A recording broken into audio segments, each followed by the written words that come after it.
मुंबई के निकट वज्रेश्वरी में महाविद्या भुवनेश्वरी की साधना होने जा रही है। इनका नाम शाकंभरी देवी भी है।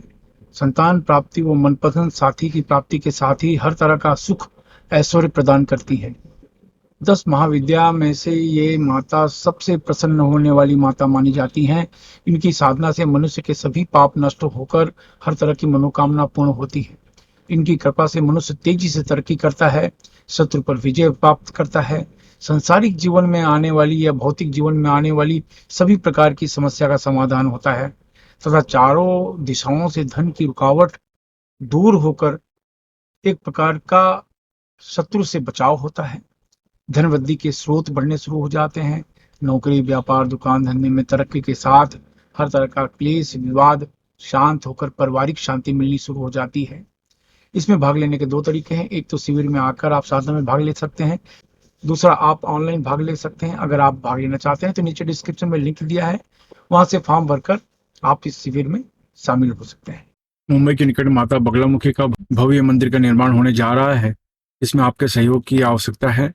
इसमें आप किसी भी तरीके से सहयोग कर सकते हैं और इनकम टैक्स की आयकर धारा एटीजे के अंतर्गत छूट का लाभ ले सकते हैं। अगर आप सहयोग करना चाहते हैं तो नीचे डिस्क्रिप्शन में लिंक दिया है, वहां से आप जानकारी प्राप्त कर सकते हैं। नमस्कार, दिव्य योग आश्रम की तरफ से आपका हार्दिक स्वागत है। आज हम भुवनेश्वरी बीज मंत्र का खास मुद्रा के द्वारा कैसे उपासना करें ये जानने की कोशिश करेंगे। माता भुवनेश्वरी महाविद्या मानी जाती हैं। 10 महाविद्या में से एक हैं। यानी दुनिया में करोड़ों विद्याएं होती हैं, अरबों मंत्र तंत्र विद्याएं होती हैं। उनमें से जो प्रमुख होते हैं, जो सबसे शक्तिशाली माने जाते हैं, वो 10 होते हैं।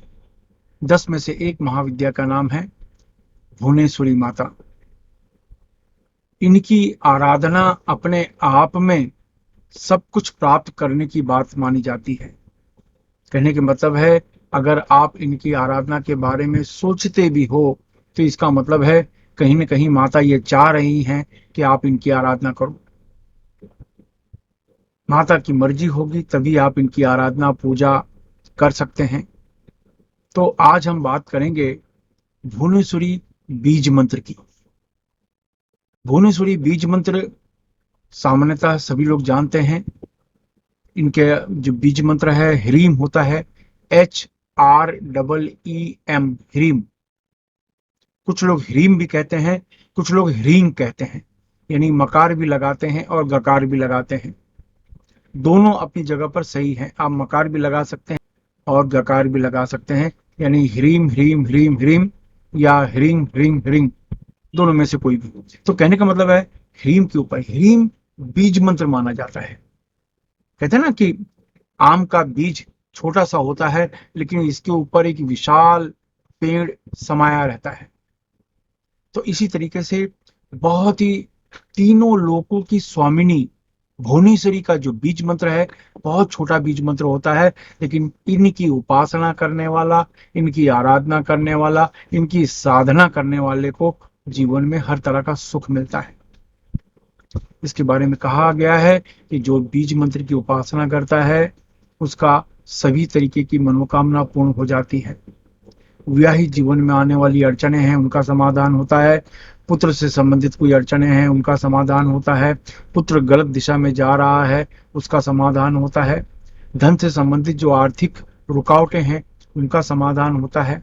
शत्रु से संबंधित कोई रुकावटें, तंत्र बाधा, बीमारियों से संबंधित कोई रुकावटें आ रही हैं तो उनका समाधान होता है।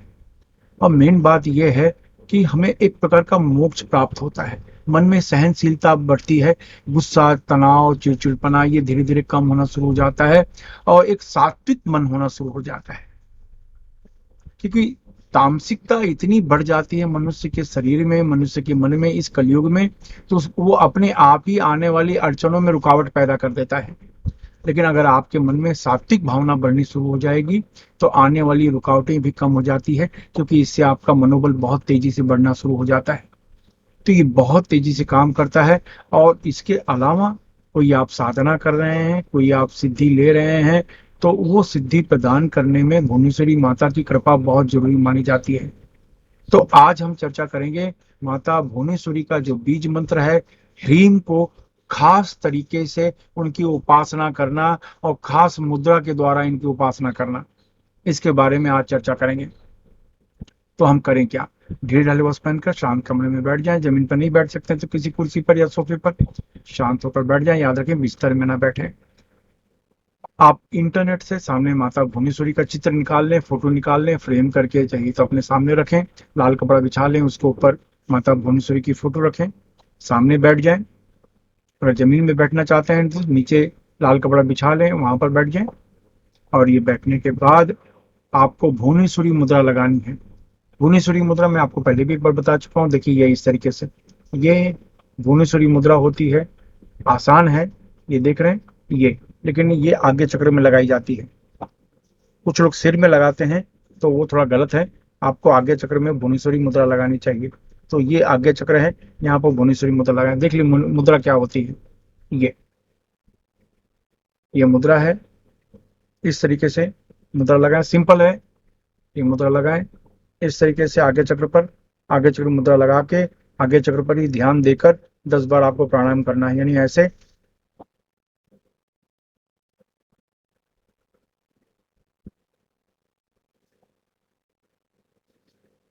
जितनी देर हो सके रोक के रखें, फिर धीरे से छोड़ें, फिर जोर से खींचें।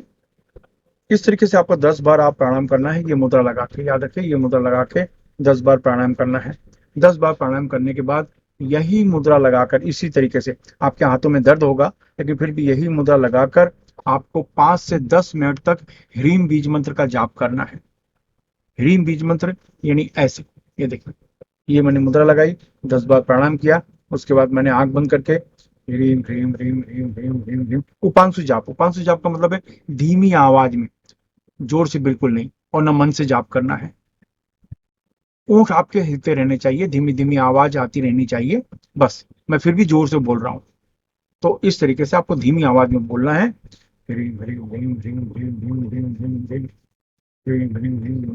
10 मिनट तक, 10 मिनट तक करेंगे। हाथों में दर्द होगा, ये बात सही है, लेकिन आपको बेनिफिट 10 गुना ज्यादा मिलेगा। बेनिफिट 10 गुना ज्यादा मिलेगा। अगर आप 5 मिनट तक करना चाहते हैं तो भी चलेगा।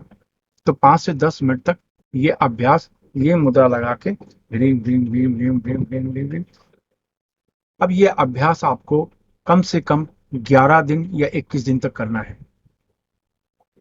11 दिन तक करते हैं तो 12वें दिन किसी को फल या भोजन का दान कर दें। 21 दिन तक करते हैं तो 22वें दिन किसी को फल या भोजन का दान कर दें। याद रखें, पैसे दान न करें। पैसे दान करना है तो मंदिर की दान पेटी में आप दान कर दें। तो ये आपको करना है, ठीक है।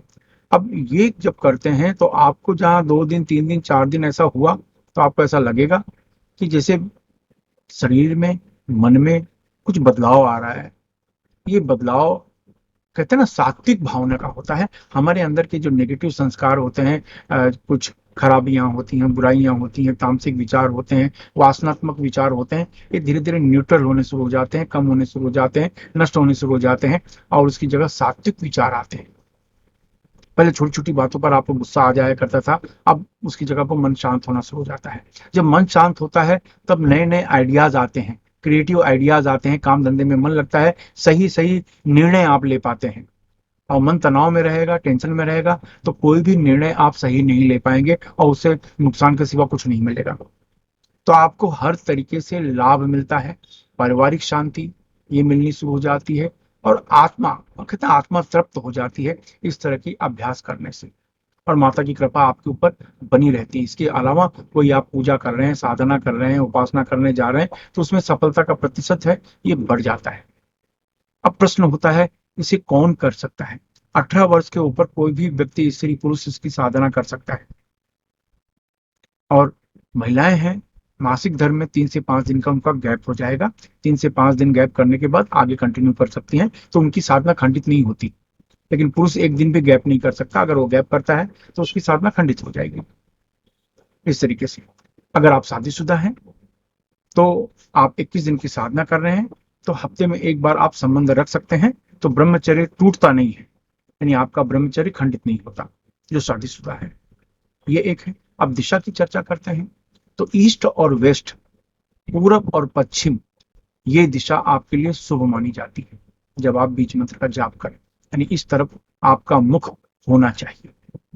कपड़े की बात करते हैं तो ब्लू और ब्लैक कपड़े ना पहने, कोई भी कलर के कपड़े आप पहन सकते हैं।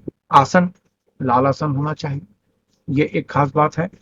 और भोजन की बात करते हैं तो जाहिर है आप 11 दिन का अभ्यास करें या 21 दिन का अभ्यास करें, सात्विक भोजन यानी नॉनवेज भोजन अलाउड नहीं है। तामसिक भोजन जिसको हम कहते हैं वो अलाउड नहीं है। जितना ज़्यादा हो सके मन पर कंट्रोल करें। बीड़ी, सिगरेट, पान, तंबाकू, गुटखा, शराब, ड्रग, ये जो भी चीज़ें हैं इन पर आपका नियंत्रण होना बहुत ज़रूरी है। तब आपको ऐसा लगेगा कि आपके लिए रास्ते खुलने शुरू हो गए। अगर आप जीवन में कुछ चाहते हैं, कुछ करना चाहते हैं, तो इन चीज़ों पे आपको नियंत्रण रखना होगा। और नॉनवेज पर 11 दिन 21 दिन के लिए, बाकी आपकी अपनी लाइफ है, आप जैसे जीना चाहते हैं वैसे जी सकते हैं। इस तरीके से साधना के दौरान, कभी कभी साधना के बाद भी, लेकिन ज्यादा करके साधना के दौरान ऐसे प्रसंग आपके सामने आएंगे, ऐसी स्थितियां आपके सामने आएगी कि आपको बहुत गुस्सा आ जाए, अब मरने मारने पर उतारू हो जाए, ऐसी स्थितियां आती हैं। तो यहाँ पर प्रकृति आपकी परीक्षा लेती है, आपको संयम से काम लेना होगा। कोई व्यक्ति कुछ कह भी देता है तो आप संयम से काम लें, गुस्से का इजहार न करें। संयम आपकी परीक्षा की घड़ी होती है। ये जब पार कर लेते हैं तो आपको ऐसा लगेगा कि जैसे आपको सब कुछ धीरे धीरे मिलना शुरू हो गया है, और इस तरीके से आप अपने जीवन में तरक्की करते हैं। बस आपको लाभ मिले तो किसी दूसरे की बिना स्वार्थ के मदद करें। धन्यवाद। अमावस्या के दिन मुंबई के निकट वज्रेश्वरी में विशेष पूजन शिविर का आयोजन किया जा रहा है।